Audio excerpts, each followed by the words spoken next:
Hey, salut les amis, bienvenue dans ce nouveau voyage à travers l'histoire. Je suis Jules Augustin et je vous emmène avec moi dans le passé, dans les méandres de l'histoire, à la découverte des événements, des batailles et des hommes qui l'ont façonné.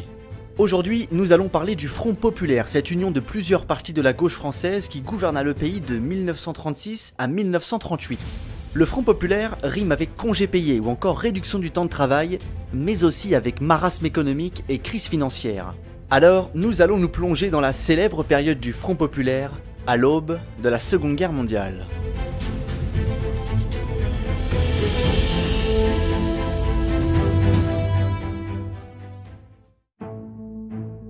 Le 3 mai 1936, le résultat des élections législatives est sans appel. C'est une victoire écrasante pour le Front Populaire, cette alliance tout à fait originale des partis politiques de la gauche française. Le Front Populaire prend alors les rênes du gouvernement avec Léon Blum à sa tête et impulse des réformes qui transformeront les conditions de travail et de vie des Français. Une véritable révolution sociale secoue alors la France de l'entre-deux-guerres. Congés payés, réduction du temps de travail ou encore hausse salariale. Des milliers de travailleurs goûtent au plaisir des vacances, des loisirs et de la vie. C'est cette nouvelle vie d'ailleurs que capturent quelques grands photographes comme Robert Doisneau.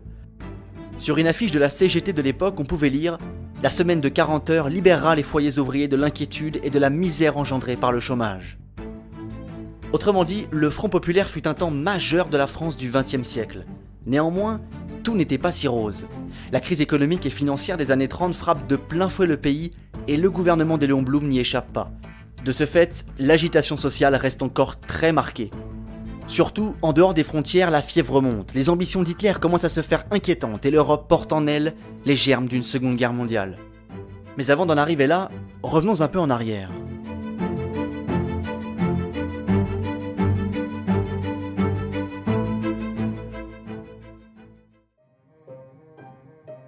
Le Front Populaire arrive au pouvoir en 1936 dans un contexte politico-économique assez inédit. La crise des années 30 venant des États-Unis se répand rapidement dans toute l'Europe et touche durement les économies nationales. La France ne déroge pas à la règle. Étant donné que la crise affecte les banques, les entreprises ont du mal à se financer et leur productivité baisse. Bien entendu, les répercussions socio-économiques sont lourdes. Baisse des salaires, licenciements nombreux et surtout l'apparition d'un phénomène tout nouveau, le chômage de masse et de longue durée. Du fait de sa configuration tout à fait inédite, la crise interroge beaucoup les économistes comme le célèbre britannique Keynes. En France, comme dans beaucoup d'autres pays, on recourt à l'austérité et à des politiques déflationnistes. Les gouvernements Doumergue et Laval réduisent drastiquement les dépenses, affectant de fait les travailleurs. À titre d'exemple, en 1934, les salaires des fonctionnaires baissent de 5%. Autrement dit, les gouvernements en place ne parviennent pas à sortir le pays de la crise et à sortir les Français du marasme économique. Dans ce contexte difficile, la société se radicalise et l'on observe une poussée des extrêmes. À droite, on accuse l'immigration, des Belges et des Italiens majoritairement. À gauche, on critique la droite qui n'a pu sauver les Français de la crise. En parallèle de ces tensions grandissantes, des scandales financiers éclatent, renforçant l'animosité ambiante entre la gauche et la droite. On peut par exemple citer l'affaire Stavisky qui concerne un escroc qui aurait été protégé par des politiques de la gauche radicale. Le 6 février 1934, une manifestation est organisée par les ligues d'extrême droite et dégénère rapidement en émeute. Face à ce climat de tension, plusieurs partis de gauche décident de s'unir pour lutter contre la montée de l'extrême droite qu'ils qualifient de fasciste. Il faut bien rappeler qu'à cette époque, la comparaison était vite faite avec l'Italie de Mussolini, ou pire encore, avec le nazisme allemand.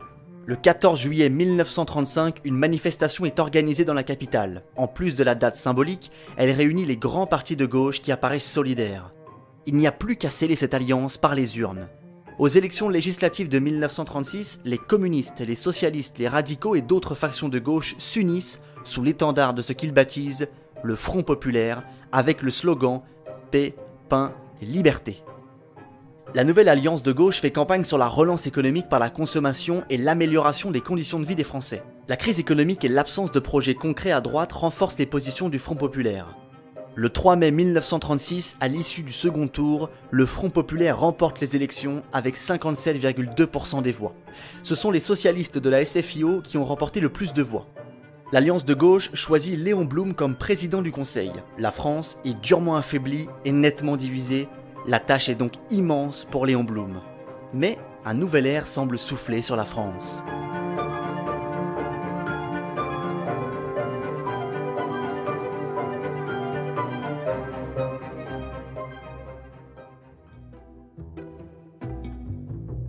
Le gouvernement de Léon Blum doit faire face à une réalité bien plus sévère qu'il ne pensait.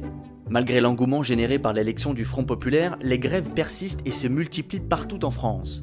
Tous les secteurs sont concernés, de l'aéronautique à la métallurgie, en passant par le commerce. En mai 1936, la situation devient explosive après un 1er mai marqué par des grèves intenses et parfois violentes. Face à de telles tensions, le gouvernement met le patronat à la table des négociations.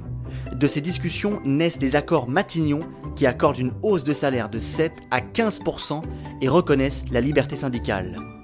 Après des débuts difficiles, Léon Blum remet le train des réformes en marche. 2 semaines après les accords Matignon, le gouvernement adopte une mesure qui ne figurait pas dans le programme du Front populaire, 12 jours de congés payés par an. Et à cela s'ajoute la réduction du temps de travail. La semaine de travail passe de 48 à 40 heures, permettant ainsi aux travailleurs d'avoir 2 jours de week-end. Autrement dit, c'est une véritable révolution sociale qu'impulse Léon Blum et son gouvernement. Léo Lagrange, secrétaire d'État aux loisirs et au sport, négocie des réductions de 40% sur les billets de train avec les compagnies ferroviaires. Les Français goûtent désormais au plaisir de la vie, aux vacances et au repos. Les plages et les côtes françaises voient débarquer un nouveau public, des ouvriers que l'aristocratie caricature comme des salopards en casquette. Les loisirs prennent une place centrale dans la vie des travailleurs. Ils deviennent presque aussi importants que le travail. Lagrange, véhément critiqué par le patronat, poursuit son œuvre avec de nouveaux chantiers. 235 stades et piscines de plein air sont construits. Il rend accessibles à tous les musées, les cinémas ou encore les théâtres. La France est en train de vivre une révolution sociale et sociologique de grande ampleur dont l'héritage aujourd'hui est encore très fort. Le Front populaire va devenir une référence historique de la gauche française.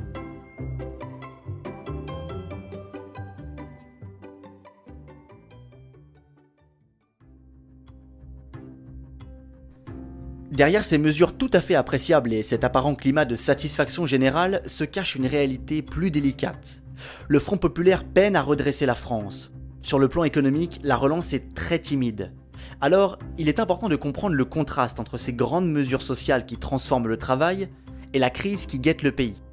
L'objectif du Front populaire était de relancer la production et la consommation par une politique inédite de reflation à rebours des politiques déflationnistes antérieures. En gros, il s'agit d'investir et de dépenser pour relancer le pays au prix d'une légère inflation. En parallèle, le Front populaire souhaite lutter contre le chômage, d'où l'allègement des conditions de travail. Sur le papier, le projet semble pragmatique et tout à fait réalisable. Cependant, ces contradictions intrinsèques ne vont pas tarder à refaire chuter l'économie française. En relançant l'économie par des dépenses, le gouvernement de Blum crée un déficit budgétaire, ce qui est tout à fait normal du point de vue économique. La France importe également beaucoup. Dans le même temps, ce creusement des déficits budgétaires et commerciaux n'est pas compensé par les exportations. Et oui, car Blum s'était toujours refusé à dévaluer le franc au risque de créer trop d'inflation. Or, dévaluer le franc aurait permis de doper les exportations pendant un temps du moins. Conscient de l'impasse dans laquelle il se trouve, Blum décide finalement d'avoir recours à la dévaluation, mais trop tard. De plus, cette petite trahison est très mal vue au sein même de son camp politique. Mais ce qui pose réellement problème à l'économie française, c'est la semaine de 40 heures. Sur le plan social, il est clair que cette mesure va dans le sens de l'histoire. Travailler plus de 10 heures par jour à la mine, par exemple, n'était pas tenable. Cependant, le choc est sans doute trop brutal. Pour faire simple, moins de temps de travail égale moins d'emplois nécessaires pour les entreprises égale difficulté à l'embauche. Les entreprises embauchent moins, donc le chômage ne baisse pas autant que souhaité et in fine, la reprise économique est timide. L'économiste et sociologue français Alfred Sauvy estime que cette mesure n'arrive pas au bon moment, je cite, bloquant une économie en pleine reprise qui est l'acte le plus dommageable commis depuis la révocation de l'édit de Nantes. Citation que vous pouvez retrouver dans son ouvrage Histoire économique de la France entre les deux guerres. De ce fait, les entreprises peinent à redémarrer. Dans les mines, le choc est d'une telle brutalité qu'on devient rapidement contraint d'importer des matières premières. Et comme nous l'avons dit plus tôt, ces importations ne sont pas compensées. Au final, le bilan économique est très mince et la crise refait surface à partir de 1937 avec tout le mécontentement social qu'elle entraîne.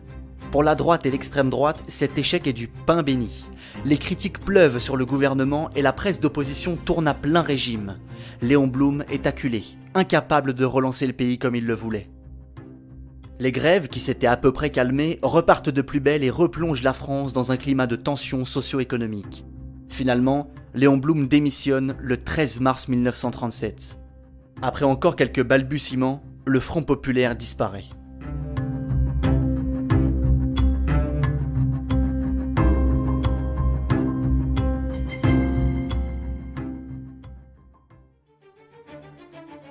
Outre les critiques économiques, les opposants au gouvernement de Blum, et surtout le régime de Vichy après, se feront un plaisir de remettre la responsabilité de la défaite de 40 sur le Front populaire. Seulement, il n'est en rien responsable de la défaite de 1940. Si la France a perdu, ce n'est pas à cause de Léon Blum. La réalité des faits est bien plus complexe que cela. D'ailleurs, Léon Blum s'opposera avec force au maréchal Pétain, prônant la poursuite de la lutte contre l'occupant. Car oui, Léon Blum est une figure tout à fait fascinante dans l'histoire de France. Mais ça, c'est une autre histoire.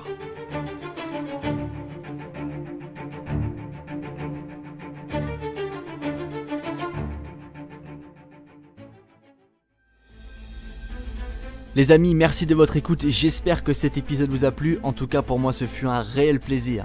Si vous voulez en savoir plus, je vous invite à vous rendre sur notre site momentdhistoire.fr ou bien sur nos réseaux sociaux, sur Instagram ou sur Facebook par exemple.